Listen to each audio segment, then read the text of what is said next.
And now it is my honor to introduce today's commencement speaker, a man who has not simply been down the rabbit hole and lived to tell about it, but who has literally defined Alice in Wonderland for generations of readers.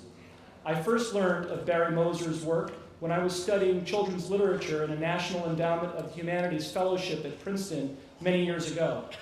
His illustrated Alice in Wonderland won the National Book Award for Design and Illustration in 1983. Barry's life as an artist, illustrator, author, painter, printmaker, father, husband, grandfather, dog and cat lover has earned him accolades and awards as many as they are prestigious. Google his name and you will be amazed at all this Renaissance man has accomplished, including that he has illustrated or designed over 300 works.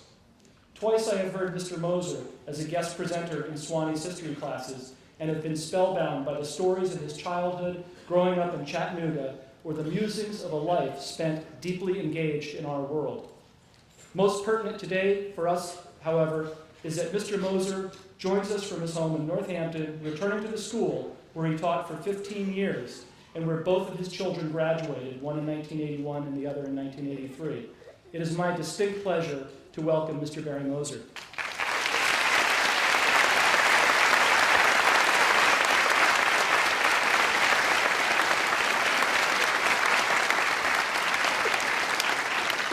Thank you. I graduated from a military school in 1958. The yearbook reminded me that Moser is never on top in any field. True, I wasn't. But back then, I didn't care. I did graduate, though, thanks to the generosity of my history teacher who allowed me to retake my failed final exam, and who, I am certain, graded that second exam with compassion for a boy who couldn't care less about history, or math, or English, or chemistry, or anything else academic. My folks gave me a record player as a graduation present. It wasn't very sophisticated, but it played the music I enjoyed listening to, which was not the music that my classmates listened to. While they listened to Harvey and the Moonglows, the Platters, and Elvis Presley, I was off in my own world listening to Nat King Cole, Rachmaninoff, and Broadway musicals like Oklahoma and South Pacific.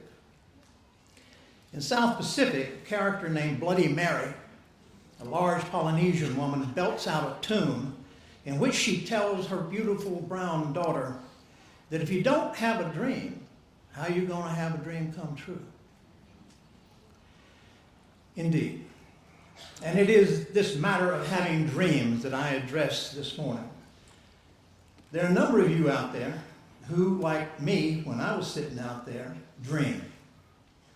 Dream of being a professional athlete, perhaps, or an Olympic gymnast, a scientist, maybe, or an artist, a poet, a novelist, or a farmer, or an auto mechanic.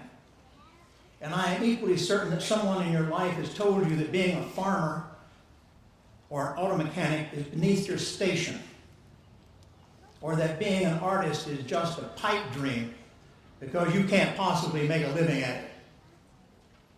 Well, my daddy told me that.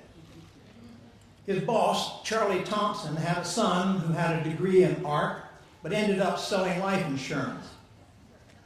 So the day that I announced that I was going to major in art in college, my daddy said to me, "Son, don't even think about it. You'll never be able to make a living at it, because if Charlie Thompson Jr. couldn't do it, you sure as hell can." And it wasn't just my dad who was discouraging. Baylor, the military school, was hardly supportive. There were no art classes. In fact, I was often disciplined for drawing in class or in study hall. One time I got a good paddling after a teacher caught me drawing a naked woman on a blank page in my textbook. He hauled me up by the scruff of my neck like a dog, he did, and sent me to the commandant's office, where the remedy for my deplorable transgression was meted out against my backside. But despite the academic upbraidings and the familial disapprobations, I never stopped drawing. nor have I ever stopped dreaming. And today, I make a comfortable living. I live with my wonderful wife in a big house in the woods that's full of life and love and art and music and poetry and literature and books, thousands of books, as well as a mighty fine English Mastiff and 2 worthless cats. So don't you ever let anybody tell you that you can't do something. Because if you have the dream, and if you have enough drive, determination, discipline, and above all, passion for your dream, you bloody well can do anything you want to do. The German poet Goethe said that if you can do something, do it. If you dream that you can do something, then do it, for in action lies genius. So it is to those of you who dream about doing something beyond the ordinary and typical, beyond the conservative professional expectations, something like becoming an artist, say, or a poet, a novelist, a theoretical scientist, a mountain climber, a film director, to whom I am speaking. And the one person I really, really want to listen to me right now is probably asleep. And so here is what I have to say about fulfilling a dream. And forgive me if the first seems glib, but the most important thing in realizing a dream is to work. Work at what you dream of doing. Work at it. Work at it every day, at the same time every day, for as long as you can take it. Work, work, work. You can't depend on talent. I've taught for over 50 years now, and I've never met an untalented student.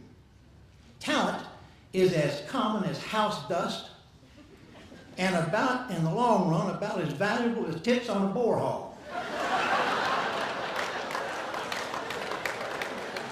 I think it was Herman Melville who said that there is nothing more common than unsuccessful people with talent. So remember that nothing is as valuable to the achievement of a dream as is the habit of work, and work has to become a habit, has to become something that you cannot not do.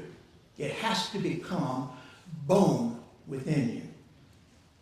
2, listen to music. Maybe not South Pacific or the Platters, but for God's sake, listen to Bach. Listen to his Art of the Fugue and the Goldberg Variations. Listen to them over and over and over, every day, day after day, until you begin to sense, if not understand, what Bach is up to. And then implement what you intuit into your own work, whether that work is dance or prose or poetry or putting the shop. I don't care if you don't like classical music or if you feel it has nothing to do with what you do. Do it. It is invaluable. Let that music fill your mind. Let it flow over you and into you until you are aware of nothing else. Bach and others of his ilk will teach you form and structure and space and rhythm and movement and all sorts of things you've never imagined, if only you are willing to listen and to learn. 3, be willing to fail. William Faulkner said that to not fail is to be perfect. And he said that if he ever did anything perfectly, nothing would remain except for him to cut his throat. Experiment and fail and move on. Always keep in motion and finish the job, even if it is not exactly what you hoped it would be. Even if it is not as good as it could be. The fact of the matter is that it will never be as good as it could be. And that's okay. It's okay because it's all part of the never-ending, self-perpetuating growth process. And failure, my friends, is the foundation of growth. I've designed nearly 400 books now. And not a single one of them is perfect. But I'll tell you this. I'd rather have the 370 imperfect books that comprise my history and mark the vectors of my journey through my art form than to have one perfect book that would comprise nothing but its own perfect self, sitting lonely on the shelf.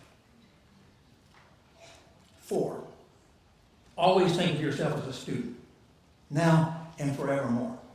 Never, not now, nor any time in the future, think of yourself as an artist or a poet or a dancer or a mathematician. And never, ever refer to yourself as such. Not now, not ever. Leave that up to someone else. And I don't mean your mom or your daddy or somebody who's vested in you.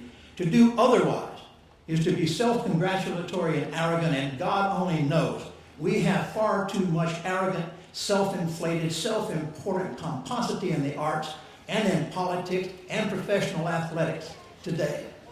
So don't go...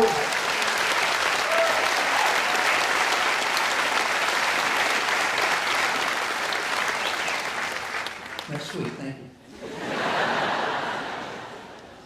So don't you go adding your own feculence to that cesspool.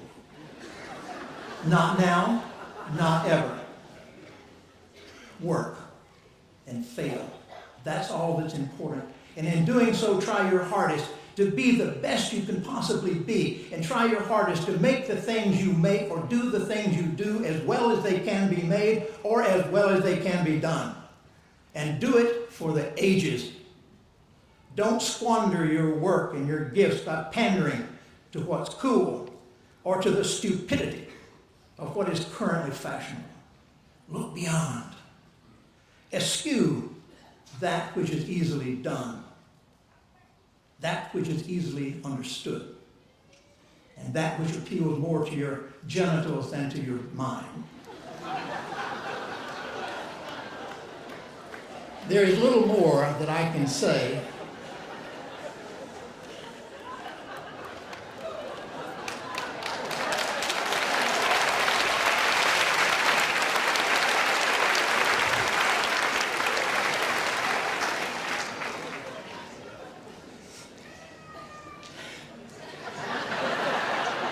There is little more than I can advise you except, first, as corny and prosaic as it may seem, put love first in your life.